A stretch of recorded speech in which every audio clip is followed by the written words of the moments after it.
오늘 이 새벽 우리가 함께 볼 하나님의 말씀은 신약성경 누가복음 19장 11절 말씀부터 27절까지의 말씀입니다.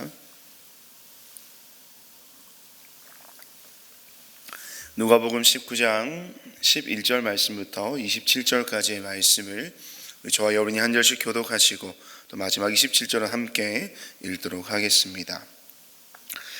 그들이 이 말씀을 듣고 있을 때에 예수께서 덧붙여서 비유를 하나 말씀하셨다. 이 비유를 드신 것은 예수께서 예루살렘에 가까이 이르신 데다가 사람들이 하나님의 나라가 당장에 나타날 줄로 생각하고 있었기 때문이다. 그래서 예수께서 말씀하셨다. 귀족 출신의 어떤 사람이 왕위를 받아 가지고 돌아오려고 먼 나라로 길을 떠날 때에 자기 종 10사람을 불러다가 10문화를 주고서는 내가 올 때까지 이것으로 장사를 하여라 하고 말하였다. 그런데 그의 시민들은 그를 미워함으로 그 나라로 사절을 뒤따라 보내서 우리는 이 사람이 우리의 왕이 되는 것을 원하지 않습니다 하고 말하게 하였다. 그러나 그 귀족은 왕위를 받아 가지고 돌아와서 은화를 맡긴 종들을 불러오게 하여 각각 얼마나 벌었는지를 알아보고자 하였다. 첫째 종이 와서 말하였다. 주인님, 나는 주인의 한 문화로 10문화를 벌었습니다. 주인이 그에게 말하였다. 착한 종아, 잘했다. 내가 아주 작은 일에 신실하였으니 10고을을 다스리는 권세를 차지하여라. 둘째 종이 와서 말하였다. 주인님, 나는 주인의 한 문화로 5문화를 벌었습니다. 주인이 이 종에게도 말하였다. 너도 5고을을 다스리는 권세를 차지하여라. 또 다른 한 종이 와서 말하였다. 주인님 보십시오. 주인의 한 문화가 여기에 있습니다. 나는 이것을 수건에 싸서 보관해 두었습니다. 주인님은 야무진 분이라서 맡기지 않은 것을 찾아가시고 심지 않은 것을 거두심으로 나는 주인님을 무서워하여 이렇게 하였습니다. 주인이 그에게 말하였다. 악한 종아, 나는 내 입에서 나온 말로 너를 심판하겠다. 너는 내가 야무진 사람이라서 맡기지 않은 것을 찾아가고 심지 않은 것을 거두어 가는 줄 알고 있었지. 그러면 어찌하여 내 은화를 은행에 예금하지 않았느냐? 그랬더라면 내가 돌아와서 그 이자와 함께 그것을 찾았을 것이다. 그리고 그는 곁에 서 있는 사람들에게 말하였다. 이 사람에게서 한 문화를 빼앗아서 10문화를 가진 사람에게 주어라. 그들이 주인에게 말하기를 주인님, 그는 10문화를 가지고 있습니다 하였다. 내가 너희에게 말한다. 가진 사람은 더 받게 될 것이요 가지지 못한 사람은 그가 가진 것까지 빼앗길 것이다. 우리 함께 있습니다.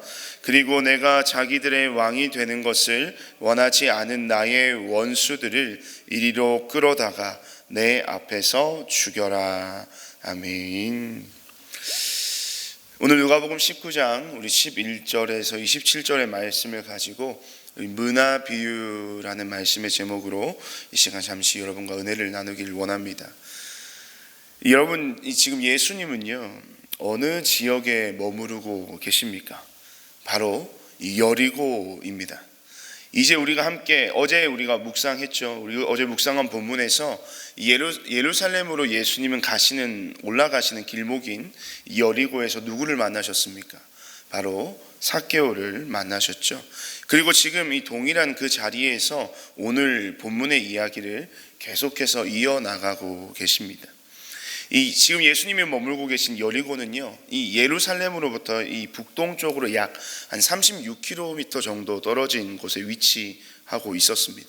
우리가 살고 있는 이 용인으로 따지자면 여리고는요, 뭐 한 안양이나 군포나 뭐 의왕 정도의 거리가 될 겁니다. 그만큼 예수님은 지금 이 예루살렘으로부터 굉장히 가까운 곳에 계셨다라는 것을 의미하는 거죠. 사실 예수님이 예루살렘과 가까운 여리고에 계신다고 하는 것은요, 이 유대인들에게는 굉장히 흥분되는 일이었습니다.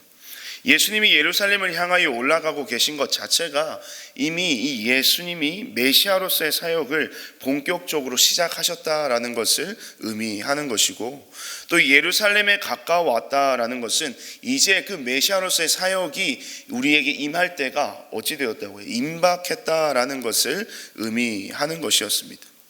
예루살렘에 주둔하고 있었던 이 로마 총독부의 군사력을 일제히 무력화시키시고, 또 그들의 모든 압제로부터 자신들을 건져내어 줄 이 용맹한 군사적 리더십을 발휘할 메시아, 그로 인한 옛날 다윗 때와 같은 그 옛 간국의 명성을 회복하는 그때가 바로 이 자신들의 눈앞에 계신 예수님을 통하여, 그 예수님이 예루살렘에 입성하심을 통하여 그들에게 이루어질 것이라는 강한 믿음과 확신이 유대인들의 마음 가운데 있었다는 겁니다. 그런 그들의 기대와 소망 때문에 예수님은 지금 이 문화 비유의 말씀을 전하고 계신 건데요, 우리 오늘 본문 11절과 또 12절 초반부까지의 말씀을 다시 한번 더 함께 읽도록 하겠습니다. 그들이 이 말씀을 듣고 있을 때에 예수께서 덧붙여서 비유를 하나 말씀하셨다. 이 비유를 드신 것은 예수께서 예루살렘에 가까이 이르신 데다가 사람들이 하나님의 나라가 당장에 나타날 줄로 생각하고 있었기 때문입니다. 그래서 예수께서 말씀하셨다. 여기까지 읽겠습니다. 그래서 예수께서 말씀하셨다. 이 말씀을 읽어보니까요, 이 당시 사람들이 예수님에게 기대했던 바와 또한 실제 예수님께서 이 메시아로서 행하실 그러한 일들에 대한 이해의 차이 혹은 기대의 차이가 분명히 존재했던 것 같습니다. 유대인들이 생각했고 기대했던 메시아이신 예수님은 어떤 모습이라고 아까 말씀을 드렸습니까? 앞서 말씀드린 대로 이 유대인들은요, 이 다윗과 같이 이 예수님이 군사적인 리더십을 발휘하셔서 이 로마의 압제로부터 자신들을 구원하여 주실 그 용맹한 메시아를 꿈꿨던 것입니다. 또한 동시에 이 같은 모습의 예수님께서 이 로마의 군대를 무력화시키시면서 이 다윗 때와 같은 강국으로서의 옛 영광을 회복하는 것이야말로 이 하나님께서 그들에게 약속하신 하나님 나라의 완전한 회복이라고 당시 유대인들은 믿었던 겁니다. 그리고 그 모든 기대가 예루살렘에 입성하시는 그 예수님의 그 모습을 통해서 그 즉시로 이루어질 것이라고 그들은 확신했다는 것이죠. 그러나 솔직히 말하면 이 정작 예수님은 그들이 기대하는 바에 대해서는 사실 전혀 관심이 없으셨다고 볼 수 있습니다. 예수님의 관심은 여러분 어디에 있었겠습니까? 이 예수님의 관심은요, 인간에게 있어서 더 본질적인 문제였던 바로 이 죄의 문제와 구원에 관한 관심이 예수님의 관심의 전부였습니다. 예수님은 이스라엘이라고 하는 한 국가의 재건에 대하여 관심이 있으셨던 것이 아니고요, 이 하나님의 주권과 통치가 이 땅에 온전히 회복되는 영원한 하나님의 나라에 대한 관심이 예수님의 관심의 전부였습니다. 다시 말해서 잃어버린 자를 찾아 구원을 베푸시고 하나님의 통치와 주권의 바로 선 아버지의 나라의 완성을 시키는 것이야말로 이 메시아이신 예수님의 사역의 본질이자 전부였다는 겁니다. 예수님은 자신에 대한 것과 이 하나님의 나라에 관하여 그들이 바로 듣고 바로 알고 또한 바로 믿게 하시기 위해서 지금 이 문화 비유를 말씀하고 계심을 본문 11절의 말씀이 증거하고 있다는 겁니다. 그런 예수님의 그 의도를 우리는 충분히 이해하면서요, 오늘 이 본문의 문화 비유를 함께 한번 살펴보면 좋겠습니다. 오늘 문화 비유를 잘 보시면 여러분이 잘 알고 있는 달란트의 비유와 굉장히 유사하다고 느끼실 겁니다. 오늘 본문은 사실 이 마태복음 25장의 달란트의 비유와 유사한 이 병행 본문입니다만 몇 가지의 다른 점들이 있음을 우리는 발견할 수가 있죠. 무엇이 다릅니까? 이 종의 수가 다르죠.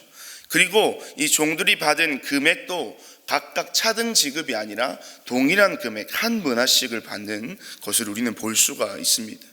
또 어떤 차이가 있습니까? 이 화폐 단위가 서로 다른 것을 볼 수가 있습니다.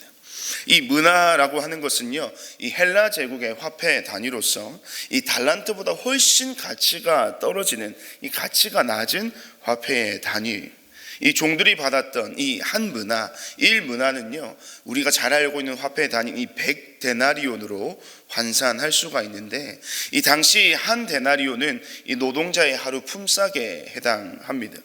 이 하루 품삯을 오늘날 이 10만 원 정도 우리가 생각을 해본다면, 이 100데나리온은 얼마입니까? 1000만 원 정도가 되는 겁니다. 즉 오늘 본문에서 주인은 이 10명의 종들에게 각각 1000만 원씩을 맡겼다고 여러분 생각하시면 될 것 같아요. 이 1000만 원이라고 하는 돈의 가치는 사실 사람에 따라 그 정도를 느끼는 것이 다르겠지만, 이 지금 주인의 상황을 여러분 한번 생각해 보십시오. 이 부자의 느낌이 굉장히 강하죠. 이 주인이 먼 나라로 떠나는 이유가 무엇이라고 성경이 이야기하고 있습니까? 왕위를 받기 위해서라고 이야기합니다. 이 주인의 신분은 귀족이고 또한 왕위를 이을 정도의 귀족이라고 한다면 이 굉장한 부자였겠죠. 이 그런 부자에게 이 1000만 원, 이 10명에게 총 1억의 돈을 주었습니다. 이 저희 같은 이 서민들에게는 꿈 같은 금액일 수가 있지만, 이 본문 속 주인의 입장에서는 굉장히 작은 돈이라는 겁니다. 그 돈을 주인이 종에게 맡기는 목적, 우리 말씀에서 밝히고 있습니다. 13절 말씀을 보시면, 내가 올 때까지 이것으로 무엇을 하여라? 장사를 하여라 라고 이야기하고 있습니다. 목적이 있는 돈이었어요. 적은 돈이기는 하지만 이것을 가지고 너희가 장사를 하여서 종인 너희가 나를, 이 주인인 나를 위해 일하고 있으라는 겁니다. 여러분, 이 종의 본질, 이 종의 도리는 여러분 무엇이라고 생각하십니까? 이 종의 본질은요, 주인의 명령에 무엇하는 것? 복종하는 것입니다. 그것을 두고 우리는 충성이라고 이야기하죠. 주인이 비록 적은 돈이지만 그 돈을 맡기면서 장사를 하라고 했으면 종은 뭘 하면 되는 겁니까? 그냥 장사를 하면 되는 겁니다. 그것이 종의 본질이고 종의 역할이라는 거죠. 그런데 여러분, 이 13절 말씀을 다시 한번 보시면, 이 주인이 돈을 맡기면서 장사를 하라고는 했지만 얼마의 이윤을 어떻게 남기라고 하는 그 결과물에 대한 구체적인 내용이 있습니까? 없습니까? 없다는 겁니다. 물론 주인의 돈으로 장사를 한다는 것 자체가 종에게는 굉장한 부담이 될 수 있겠지만, 이 얼마의 이윤을 남기라고 하지 않았지 않습니까? 그것은 무엇을 의미하느냐? 이 돈으로 이윤을 남기든 아니면 네가 장사를 하다 뭐 다 까먹든 뭐든 좋다 이겁니다. 다만 주인의 의도는 내가 부재하는 동안 내 명령에, 내 말에 너희가 어떻게 충성하느냐를 주인은 보기를 원한다는 겁니다. 이러한 주인의 의도와 마음이 여러분 어디에서 증명이 되냐면, 이 한 문화만을 그대로 남겨둔 악한 종에 대하여 꾸짖는 주인의 말인 우리 23절 말씀에서 나타나는데요, 우리 23절 말씀을 함께 한번 한 목소리로 읽겠습니다. 그러면 어찌하여 내 돈을 은행에 맡기지 아니하였느냐? 그리하였으면 내가 와서 찾았으리라 하고. 아멘. 이 악한 종이 주인에 대하여 말하는 것처럼 이 주인에게 있어서 이윤이 중요했다고 한다면 어찌 그냥 그 돈을 가지고 있었느냐고 지금 책망하는 겁니다. 내가 진짜 이윤을 바라는 사람이라고 내가 생각을 했다면 그러면 은행에 맡겨 이자라도 얻게 해야 하지 않았느냐라는 주인의 책망이 이어지죠. 이것은 종들에게 맡긴 돈에 대한 주인의 마음과 그 의도를 잘 나타내고 있는 것인데요, 주인이 이윤을 바란 겁니까? 아니라는 겁니다. 주인이 바란 것은 오직 종의 충성이고 순종하는 모습이었습니다. 이 반대로 그런 주인의 의도를 파악을 잘 한 것인지 아니면 종으로서 본분을 다한 것인지는 잘 모르겠지만, 어쨌든 결과적으로 10문화와 5문화를 남긴 종들은 주인으로부터 어떤 칭찬을 받습니까? 17절 말씀을 보시면, 주인이 이르되 잘하였다 착한 종이여, 내가 지극히 작은 것에 충성하였으니 10고을 권세를 차지하라 하고 라고 칭찬을 받고 있습니다. 이 본문에서 이 착한 종이라고 번역된 헬라어 단어 아가소스는 사실 착하다라는 의미보다는 충실하다라는 의미가 더 강한 단어입니다. 그러면 다시 한번 읽어보면 잘하였다 충실한 종이여 내가 작은 것에 충성하였으니, 이 여기에서의 충성도 사실 이 충성이라는 말보다는 신실하다 혹은 성실하다 믿음직하다라는 말로 번역되는 것이 훨씬 더 원문에 가까운 번역이라고 볼 수 있습니다. 그럼 다시 정리를 하면 이 잘하였다 충실한 종아 내가 작은 것에도 성실하게 또한 신실한 태도로 내 명령을 따랐으니, 그런 자에게 어떤 상급이 주인으로부터 주어지게 됩니까? 이 왕이 되어 돌아온 주인이 10고을 5고을을 다스리는 권세를 그들에게 부여합니다. 여러분이 지금 주인은 왕이 되어서 돌아왔죠. 이 왕은 통치자입니다. 다스리는 권세가 있는 사람입니다. 그런데 이 종으로서 이 왕과 같이 다스릴 권세를 받았다. 이것은 단순히 어떤 물질적 보상의 차원을 뛰어넘는 겁니다. 이 다스리는 권세를 받았다 하면요, 이 종의 신분의 변화를 이야기하는 거예요. 이 감히 종으로서 이 생각할 수도 없었던 왕과 거의 동일한 반열에 오르도록 이 왕이, 주인이 이 종의 신분을 높여 주었던 겁니다. 감히 종으로서 주인의 일에 함께 참여할 수 있는 그런 신분의 상승, 이 신분의 변화가 일어나게 되었다는 거예요. 반대로 주인에 대하여 충실하고 성실하지 못했던 악한 종은 어떠합니까? 가진 것마저 빼앗기게 됩니다.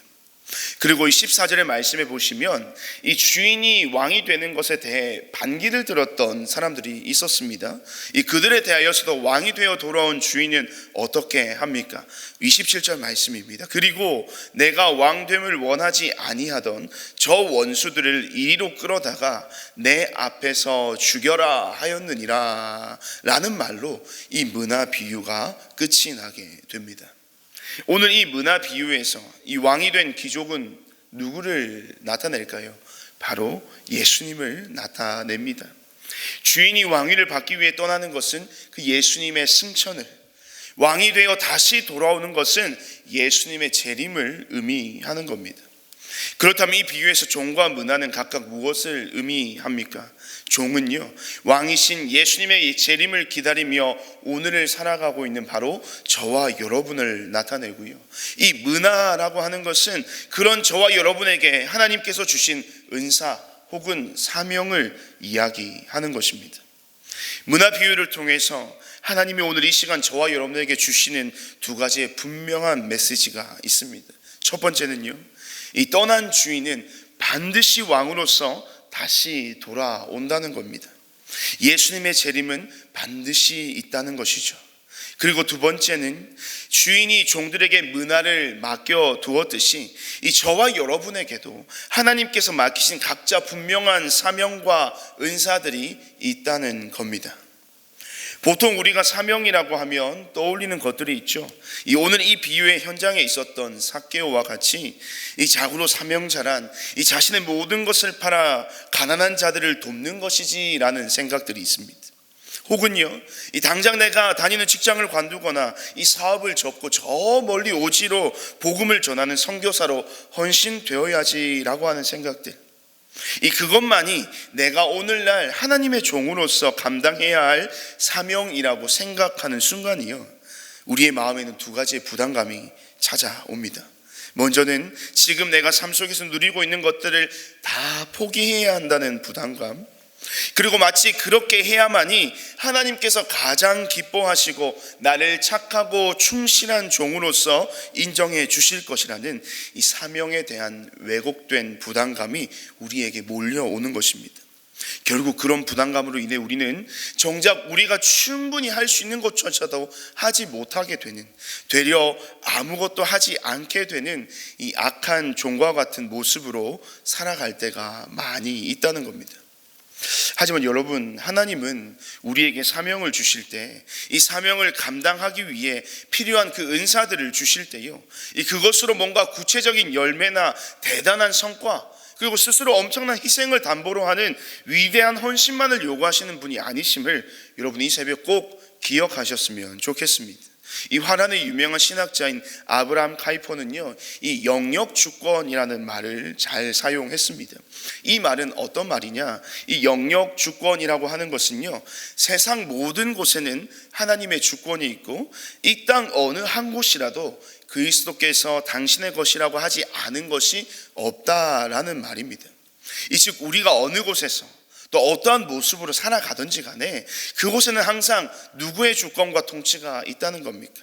이 하나님의 주권과 하나님의 통치가 그곳에 항상 있다는 겁니다.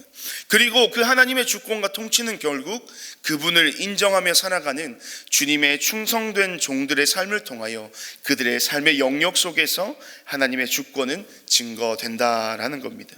무슨 말입니까? 이 결국 우리가 살아가는 모든 삶의 순간이 바로 하나님의 사명을 다하는 삶의 자리라는 겁니다. 무엇이 전제될 때요? 우리 자신이 하나님의 주권과 통치를 인정하며 살아갈 때, 내가 그런 하나님의 주권 아래에서 충성된 종으로 부름을 받았음을 기억하고 살아갈 때, 우리가 하는 일이 크고 대단한 것이 아니라 아주 작고 사소한 일이라고 할지라도 하나님은 충성된 종의 삶을 통해 영광 받으시고 그런 종의 삶의 자리가 바로 하나님의 주권이 있는 하나님의 나라가 된다는 사실을 여러분 꼭 여러분의 삶에 대한 확신으로 이어가셨으면 좋겠습니다. 오늘 하루 이 여러분 모두가 다 하나님의 사명자로서의 삶을 살아가시게 되길 간절히 바랍니다. 여러분의 모든 삶의 영역 속에서 이 하나님의 주권을 나타내며 증거하는 하나님 나라의 증거자들로 살아가시길 바랍니다. 삶의 아주 작은 것에도 주의 말씀대로 행하는 이 충실하고 신실한 주님의 종이 되어서 이 성과나 결과가 아닌 나의 중심 그리고 나의 태도를 보시고 잘했다고 칭찬받는 오늘 하루의 삶이 되시기를 간절히 바랍니다.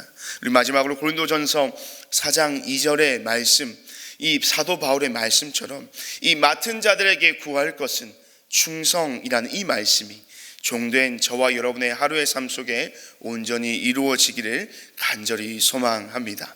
우리 시간 말씀을 기억하며 우리 함께 합심하여 기도하기를 원합니다. 우리 하나님께서 나를 이 시대의 사명자로 부르심에 대해서 우리가 이제 먼저 감사의 기도를 드리기를 원합니다. 하나님, 오늘도 사명자로서 나의 삶이 하나님을 나타내고 증거하는 삶이 되게 하여 주시옵소서. 내가 서 있는 모든 곳이 주님의 나라가 되게 하시고 나를 통하여 오늘도 하나님의 나라가 이 땅 가운데 세워지고 확장되게 하여 주시옵소서. 이 착하고 충성된 종의 모습으로 이 하루를 능히 살아내는 주님의 종의 삶을 살아가게 하여 주시옵소서라고 우리 말씀을 기억하면서 먼저 기도해 주시고요. 우리 둘째로는 오늘 특별히 우리 교회 공동체를 위해서 기도하는 날입니다. 우리 은혜샘물교회가 하나님의 뜻을 이 땅 가운데 세워가는 이 시대 가운데 꼭 필요한 주님이 쓰시는 주님의 도구가 되는 교회가 되게 하여 주시옵소서. 이 특별히 영혼을 구원하여 제자 삼는 교회가 되게 하시고 이 구령의 열정이 뜨겁게 일어나는 우리 공동체가 되게 해달라고 기도해 주십시오. 세상과 열방을 품는 교회가 되게 하시고 복음의 사명을 감당하는 선교적 교회가 되게 하여 달라고 우리 교회를 위해서 기도해 주시면 좋겠고요. 우리 마지막으로는 우리 코로나의 시대 속에 살아가고 있는 모든 성도들을 위해서 기도합시다. 이 모든 성도들을 주님께서 위로하여 주시고 이 특별히 확진으로 인하여 고통 중에 있는 모든 성도들을 주님께서 강건케 하시도록 회복시켜 주시도록 또 모든 성도들의 건강과 안전을 지켜달라고 기도해 주시면 좋겠습니다. 그리고 저 멀리 우크라이나 땅을 위해서 함께 기도해 주시기를 원합니다. 이 전쟁이 하루속히 끝나게 하여 주시고 더 이상의 희생이 일어나지 않도록 그 땅에 하나님의 평화를 속히 허락하여 주옵소서라고 기도해 주시고요. 정말 마지막으로 우리 한 번 더 기도를 부탁을 드리는 것은 우리 오늘 우리 교회의 귀한 두 강도사님께서 우리 목사고시를 치십니다. 목사고시 시험을 치시는데 긴장하지 않고 또 준비한 것을 잘 치를 수 있도록 또 이 모든 목사고시의 과정을 통해서 우리 김샘 강도사님과 우리 재창희 강도사님 또 목회자로서의 또 사명을 다시 한번 발견할 수 있는 은혜의 시간 되게 해달라고 이 시간 말씀을 기억하며 교회를 위해서 코로나 시대 성도들과 우크라이나 땅과 또 목사고시를 치른 우리 두 분의 강사를 위해서 이 시간 함께 합심하여 기도하시고 자유롭게 기도하시고 돌아가시길 바랍니다. 기도하겠습니다.